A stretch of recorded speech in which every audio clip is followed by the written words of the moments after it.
Okay, this is the part two of our lecture. Previous veterinary first aid procedures.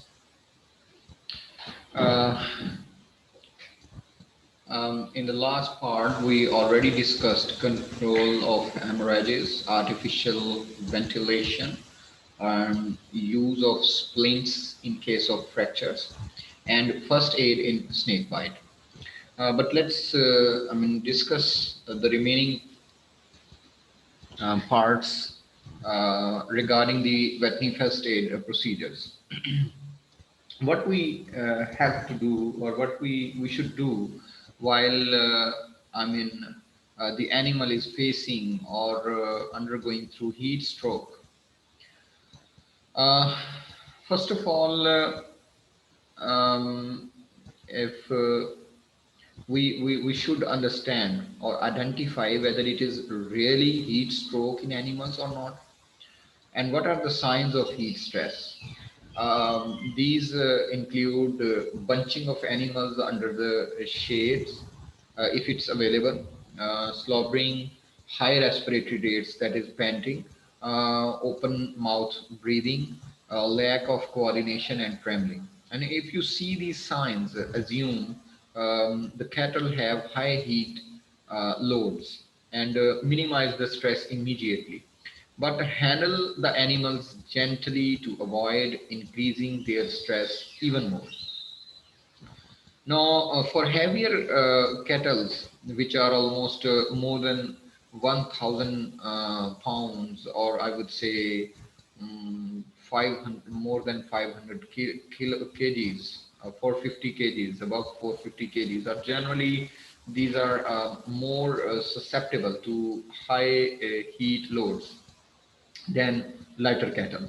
Also, pay close attention um, to newly received cattle that may already be stressed due to the shipping and receiving processes. If the animals are dark hided, the color of the hide this is dark color, and these can be cattle, and under our environmental conditions we can consider buffalo under this category. These are generally more susceptible to heat stress than light hided cattle or buffalo. It is best, however, to assume all the animals are susceptible to heat stress, regardless of hide color.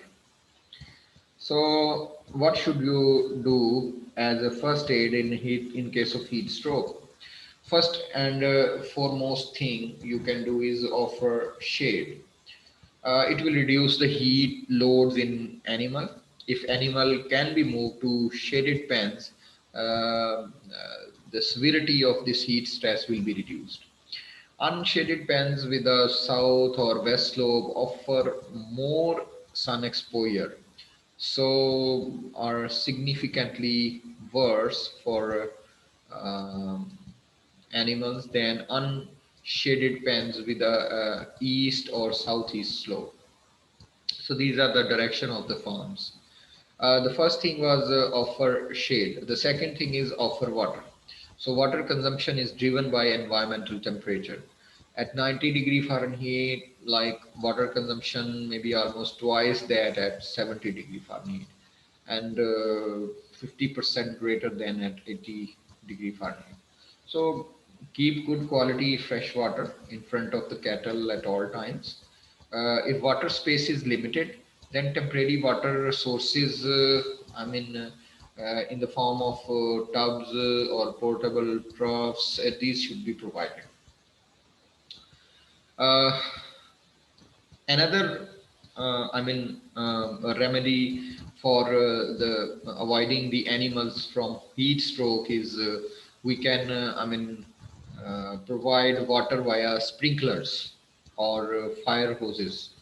Even a rather short periods of watering can be beneficial in decreasing the heat stress in cattle or buffalo.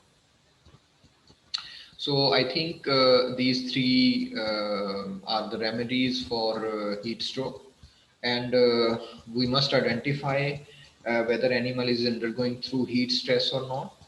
And after that, we should immediately respond to the animal regarding the heat stress by offering shade, by offering water, and by providing water for in the form of sprinkles.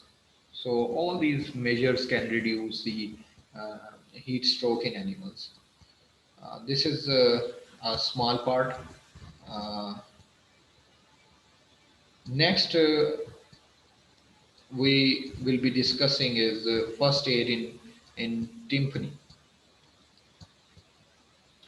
Uh, I have already taught you all the first aid measures, especially in timpani, because this is a very dangerous, situation in case of animals, especially sheep, goat. Uh, the first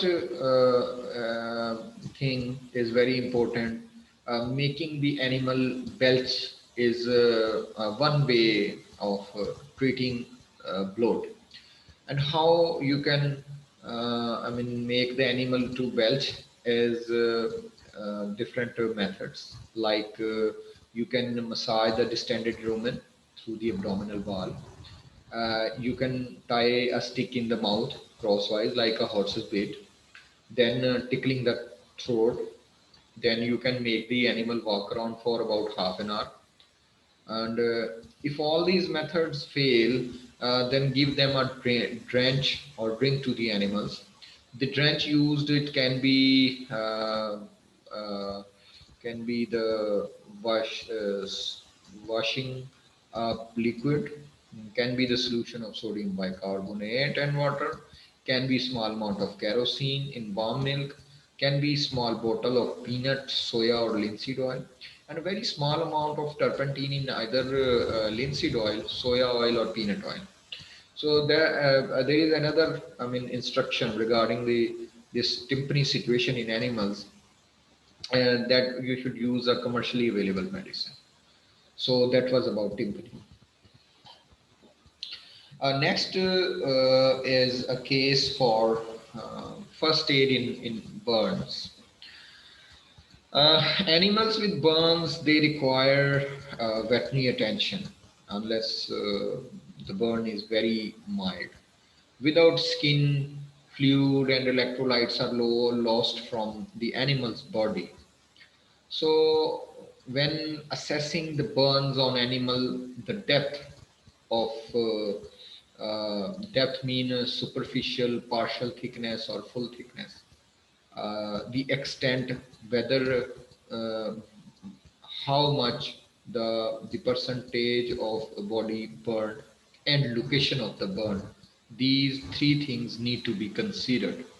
So an animal with burns to over 50% of their body has no positive prognosis, and the euthanasia is recommended. Cold water or a cold compress, that is using a wet cloth, these needs to be applied to the burn without overcooling the animal. The animal may also need to be, treated for shock, pain, and dehydration.